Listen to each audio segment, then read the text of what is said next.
Des mots suspendus. Bonjour, je suis Jonathan Nguyen et je vous propose une expérience hors du temps pour découvrir mes créations littéraires suspendues à mes lèvres. Dans ce dernier épisode du podcast, j'ai décidé de mettre en lumière un fait peu connu de l'histoire de l'esclavage que l'on appelle Igbo Landing. Le choix de ce sujet n'est pas anodin. Il renoue avec une thématique essentielle du podcast, l'histoire et comment celle-ci nous a été racontée et transmise. Mais surtout, il résonne avec l'époque troublée que nous vivons actuellement. Pour l'heure, je vous emmène dans un voyage dans l'espace et le temps, de l'Afrique aux États-Unis. Nous sommes en 1803.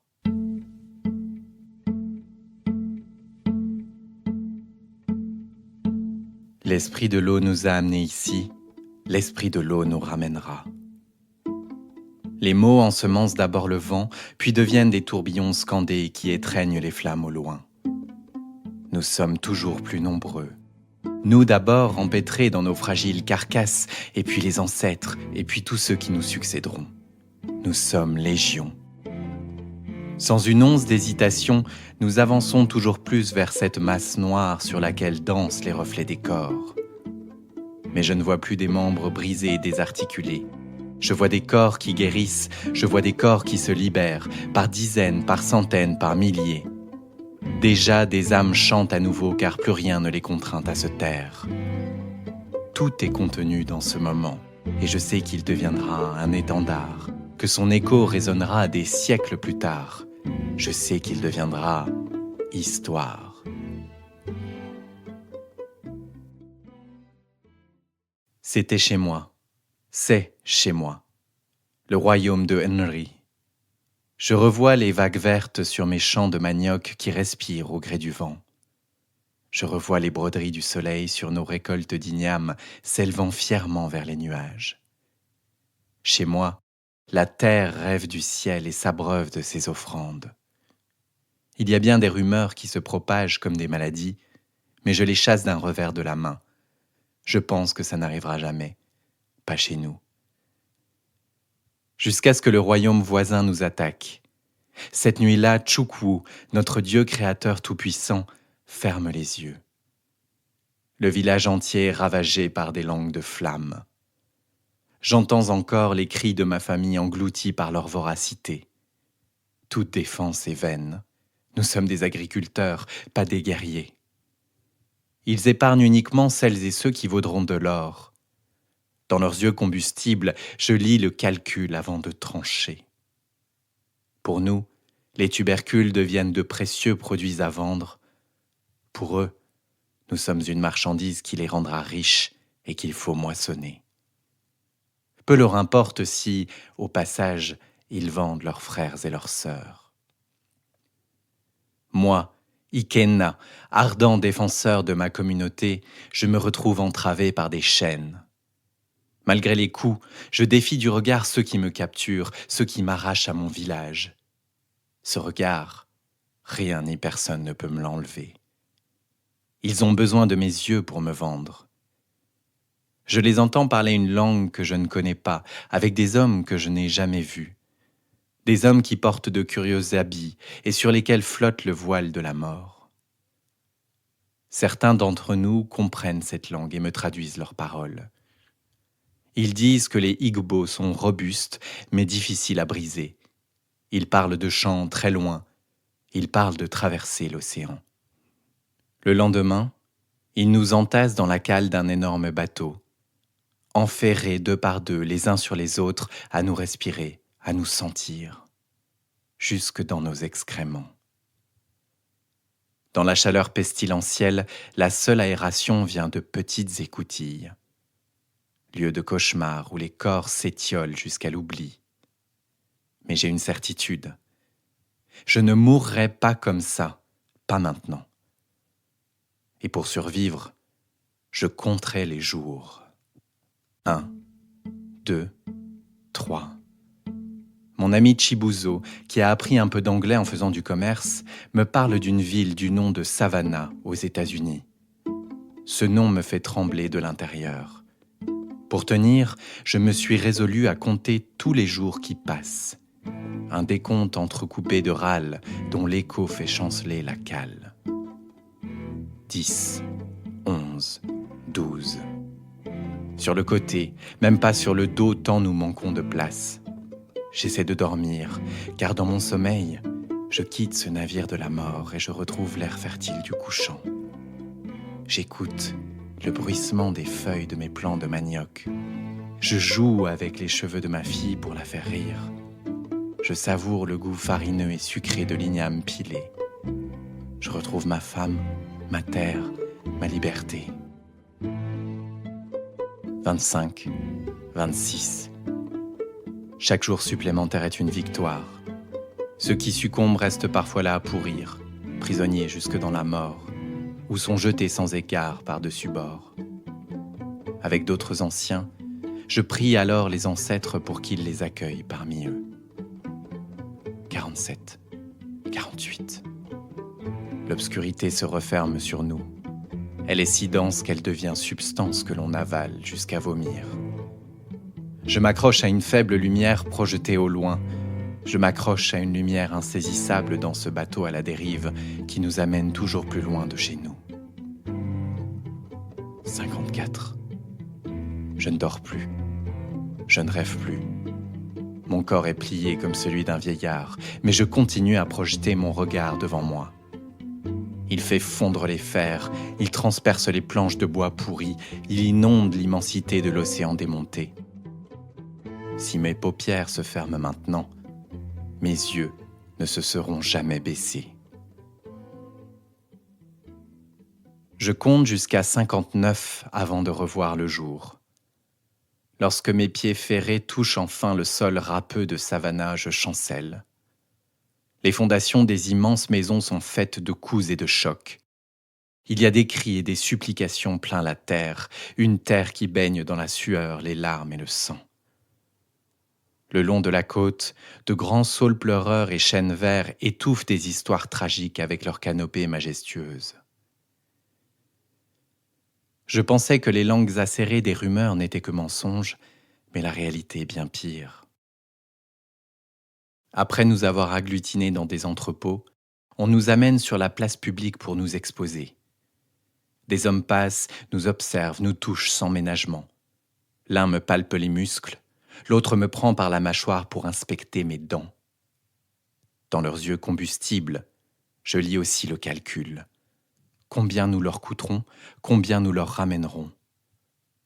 On pourrait croire à un marché de bestiaux, mais c'est un marché d'humains. Je les entends négocier des prix et c'est à celui qui paiera le plus. Deux hommes s'approchent et surenchérissent d'un air impérieux. Ils iront jusqu'où il faudra. La tension monte. Mon corps endolori se rétracte en attendant le verdict. 100 $. Voilà donc le coût de ma vie. Avec ce prix, les deux planteurs pourront faire ce qu'ils veulent de moi, de nous.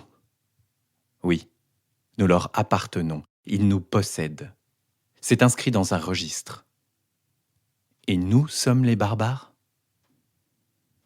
Mes yeux se voilent dans le vacarme de la criée. En moi je pleure, mais je reste solide. Ne rien laisser paraître. Rester digne jusqu'au bout. Je regarde Chibuzo et nous nous comprenons. Nous sommes tristesse de ne jamais revoir nos villages.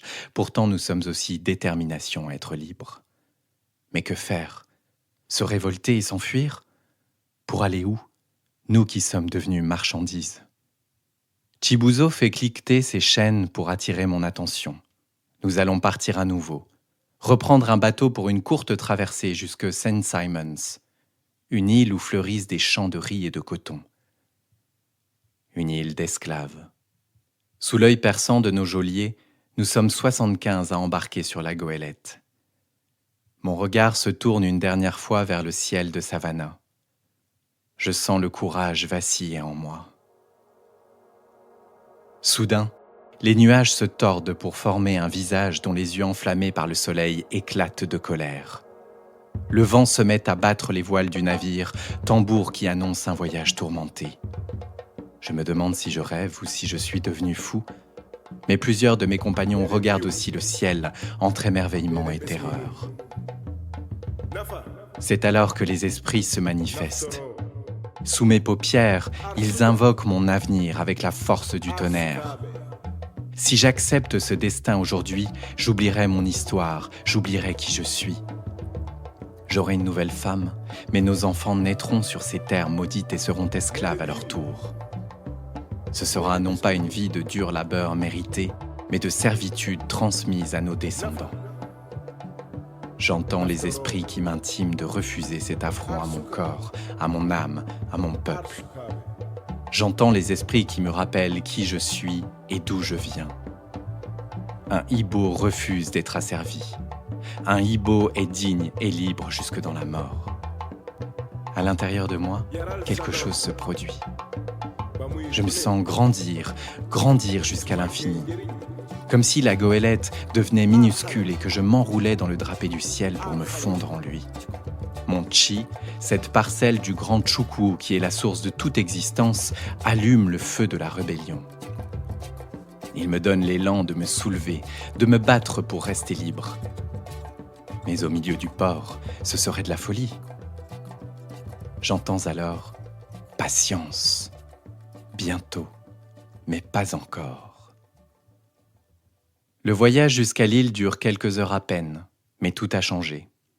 Dans l'entrepont suffocant, je remarque que d'autres Igbos entendent l'appel. Les visages creusés et las sont empreints d'une résolution nouvelle. Les regards deviennent brasiers à chaque cri ou ordre proféré depuis le pont supérieur. L'entassement ne nous paraît soudain plus subit, mais symbole de notre unité. L'étincelle se transmet à chaque contact de nos membres bûchés jusqu'à ce que nous ne formions plus qu'un seul corps.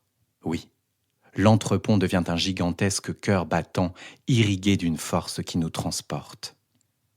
2 rangs devant moi, Chibuzo se retourne et me sourit. Nous n'avons même plus besoin de parler. Dans ses pupilles allumées, je nous revois lors de la fête de la nouvelle Igname. Hier, nous chantions et dansions toute la nuit pour remercier les divinités. Aujourd'hui, nous nous battrons ensemble pour reprendre en main nos destins. Nous savons ce qui va se passer, nous savons que nous caressons l'aube de notre liberté. Ici et là, des chants et des prières s'élèvent. Ils sont d'abord désordonnés, comme s'ils devaient naître au creux de chacun, avec un timbre et un rythme propre. Et puis, ils gagnent en intensité et s'accordent pour se mêler les uns aux autres. Des dizaines de voix vibrent à l'unisson, emplissent tout l'espace, font trembler les parois de l'embarcation. 2 hommes descendent et se mettent à hurler pour nous ordonner de nous taire. Leurs voix sont inaudibles, submergées par la vague de nos âmes. Je ne vois que leurs visages, déformés par la colère et par la peur. À l'avant, 2 bâtons, puis bientôt un 3e s'abattent sur des têtes, mais notre chant gagne encore en intensité. Il envahit tout l'espace de l'entrepont, il devient l'énergie dont nous nous nourrissons. Les corps s'agitent devant moi et je dois me contorsionner pour voir ce qui se passe. Étincelles, détonations, fumée, odeur de soufre. Des compagnons sont balayés, mais d'autres se lèvent à leur tour. Le chant continue, imperturbable, animé de son élan propre. S'il s'arrête, tout est perdu. Alors que les gardes rechargent leurs armes, ils sont tapés un à un par une vague de mains et de bras.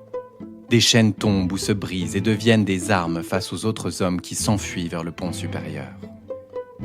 Chibuzo me lance de lourdes clés afin que je puisse me libérer à mon tour. Sans ces chaînes qui m'entravaient, j'ai soudain l'impression de pouvoir m'envoler comme un oiseau. Je frotte mes poignets endoloris. Puis, le couteau d'un garde dans une main et mes chaînes dans l'autre, je me lève et hurle à mes compagnons de me suivre jusqu'au pont supérieur. Ouvrir la porte de l'entrepont, c'est remonter soudain à la surface après avoir failli se noyer. Un grand gaillard de l'équipage me barre la route, mais je me jette sur lui et le culbute par terre. J'entends un craquement et son corps cesse de s'agiter sous moi. Est-il inconscient ou mort? J'ai trop peur de le découvrir. Je me relève et inspire de grandes goulées d'air tandis que ma bouche recrache la saleté, la sueur et le soufre. Je vois des corps qui basculent par-dessus bord, d'autres qui s'effondrent comme des poupées de chiffon. Un vent de panique s'est emparé de l'équipage. Nous voir émerger en hurlant dans des nuages de fumée les terrorise et leur fait perdre tous leurs moyens. En seulement quelques minutes, un monde tout-puissant et organisé de domination s'est écroulé. Notre force collective, qui leur échappe et qui leur est même impossible à concevoir, l'a terrassée. Le navire tremble, vibre et nous secoue. Je m'accroche à la rambarde à côté de moi. En levant la tête vers le pont, je m'aperçois qu'il n'y a plus de capitaine et qu'un incendie s'est déclaré. Nous dérivons au sein d'une petite crique et nous rapprochons à toute vitesse de la terre. À peine quelques secondes plus tard, l'impact brutal me projette au sol. Le chaos s'est noyé dans le silence. Chibuzo m'aide à me relever et nous regardons autour de nous. L'air est dense, chaud, humide, comme du métal en fusion qui se déverse dans les derniers lambeaux du couchant. Seuls les nôtres sont encore debout, dans la chaleur réverbérée par les flammes qui lèchent le pont. Sans un mot, nous enjambons les corps pour quitter le navire. Je saute dans l'eau qui m'arrive jusqu'aux cuisses et me frotte les mains et le visage pour laver la crasse, la sueur et le sang. Je goûte le sel sur mes plaies, je me laisse purifier par celle qui sait. Je respire enfin, peut-être pour la première fois depuis que j'ai quitté mon village. La liberté est si proche, elle se trouve sur la plage de sable fin juste devant nous. Et pourtant, mon cœur se serre et l'horizon se rétrécit face aux plantations qui se déversent dans le lointain. Même si nous nous sommes libérés, cette île nous asservira à jamais. Que faire? Fuir pour rester libre? Il y a bien quelque part où nous le serons. Mais où? Pas ici, pas dans ce pays. Nous serons soit capturés et massacrés, soit enferrés à nouveau. La réalité m'écrase de tout son poids et je sens ses chaînes lécher déjà mes chevilles. Le sable devient meuble, comme si mes pieds étaient aspirés par cette terre maudite. Il n'y a pas de vie qui vaille d'être vécue ici. Ce nouveau monde qui exploite l'homme, je ne veux pas en faire partie. Je ne veux pas en être acteur ou complice. J'essaie de calmer l'agitation et les palpitations en moi, mais l'émotion me submerge.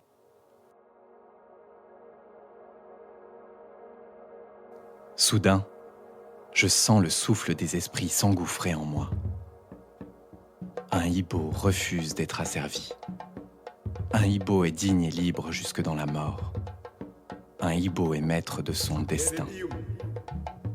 Il me faut d'abord fouler le sol, le frapper de mes pieds, le marquer de mon empreinte d'homme libre. Alors que je sors de l'eau pour rejoindre la plage, le calme se fait enfin en mon âme. Comme le jour qui s'efface dans le ciel, je sens qu'il est temps de partir. De revoir mes champs de manioc, de retrouver ma femme et ma fille, de humer le vent du soir au village. Dieu, ancêtre, esprit, aidez-nous à rentrer.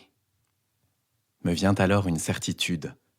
Moi, Ikenna, je saurais trouver le chemin pour rentrer à la maison. Un chant naît alors en moi comme le murmure d'un ruisseau. L'esprit de l'eau nous a amenés ici, l'esprit de l'eau nous ramènera. J'incante pour notre dignité, j'incante pour notre liberté. Je sens tous les yeux se poser sur moi et la main de Chibuzo sur mon épaule. Tous savent déjà que je serai leur guide dans la nuit tombante, face au navire avalé par les flammes, face à ce monde qui s'effondre. Les eaux paisibles s'adressent à moi. Elles me disent qu'elles nous libéreront là où la terre nous entrave. Elles me chuchotent de les rejoindre plus loin, là-bas, derrière les herbes hautes, au cœur du marécage. L'esprit de l'eau nous a amenés ici, l'esprit de l'eau nous ramènera. Les mots ensemencent d'abord le vent, puis deviennent des tourbillons scandés qui étreignent les flammes au loin. Nous sommes toujours plus nombreux. Nous d'abord, empêtrés dans nos fragiles carcasses, et puis les ancêtres, et puis tous ceux qui nous succéderont. Nous sommes légion. Sans une once d'hésitation, nous avançons toujours plus vers cette masse noire sur laquelle dansent les reflets des corps. Mais je ne vois plus des membres brisés et désarticulés. Je vois des corps qui guérissent, je vois des corps qui se libèrent, par dizaines, par centaines, par milliers. Déjà des âmes chantent à nouveau car plus rien ne les contraint à se taire. Un à un, en rang, nous entrons dans la rivière.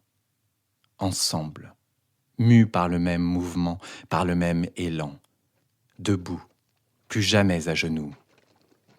Chibuzo se trouve juste derrière moi, sa main toujours posée sur mon épaule. L'eau est moelleuse comme du coton et m'enveloppe jusqu'aux jambes. Elle m'invite à entrer plus profondément, comme une porte ouverte entre nos royaumes. Nous continuons à nous enfoncer, un pas après l'autre, dans le silence des marais. L'eau m'arrive désormais à la poitrine et je distingue une lueur à quelques mètres de moi. Est-ce un feu follet ou un esprit ? La seule chose que je sais, c'est qu'on me montre la voie.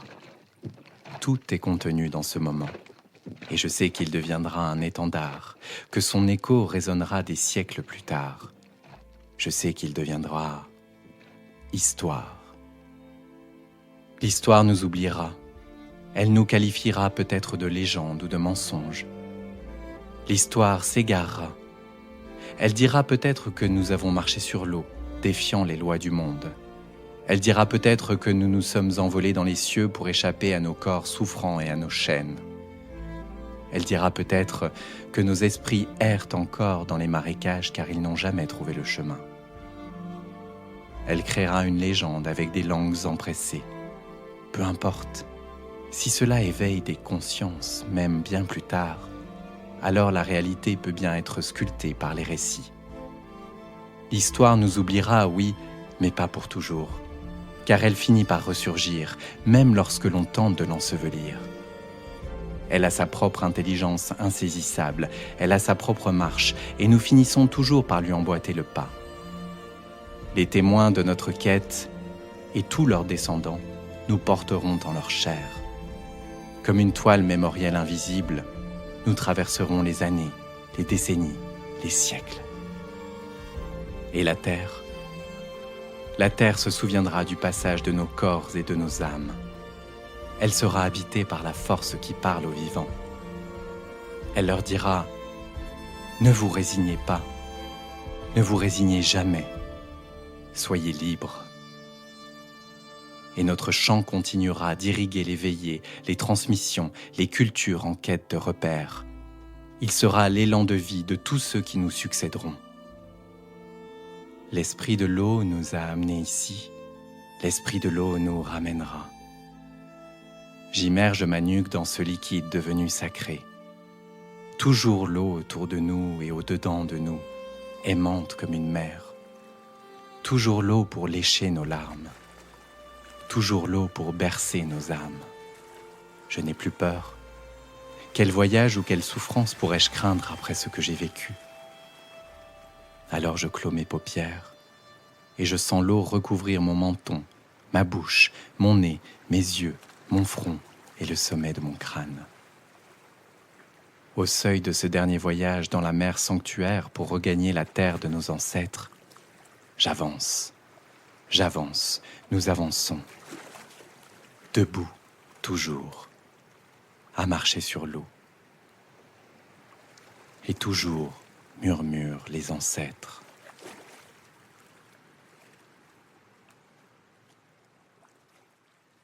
Ibo Landing, ce soulèvement qui a eu lieu dans l'État de Géorgie aux États-Unis, où des captifs Ibo ont choisi la dignité plutôt que l'asservissement, a longtemps été effacé des récits officiels. Il a survécu grâce à la mémoire orale des communautés afro-américaines dont il a irrigué la culture. Aujourd'hui, Ibo Landing est reconnu comme l'un des actes de résistance les plus puissants de la période esclavagiste. Mais bien plus, Depuis les années 2000, de nombreux membres de la diaspora se rendent sur l'île de St. Simons en pèlerinage, cette terre étant considérée comme sacrée par beaucoup. Et, suite au travail de recherche d'un groupe d'élèves et de plusieurs organisations, une plaque commémorative officielle est enfin installée et inaugurée en 2022. Merci à Nofi Media qui m'a fait découvrir cet épisode si peu connu et qui m'a donné l'élan d'écrire cette fiction empathique. À l'heure où l'histoire est contestée, effacée, réécrite, Ibo Landing nous rappelle l'importance de la transmission de la mémoire et de la valeur de la liberté dans un monde qui la bafoue. Avec une question qui dérange, mais qui est essentielle. Que ferait-on si l'on devait choisir entre vivre à genoux et mourir debout?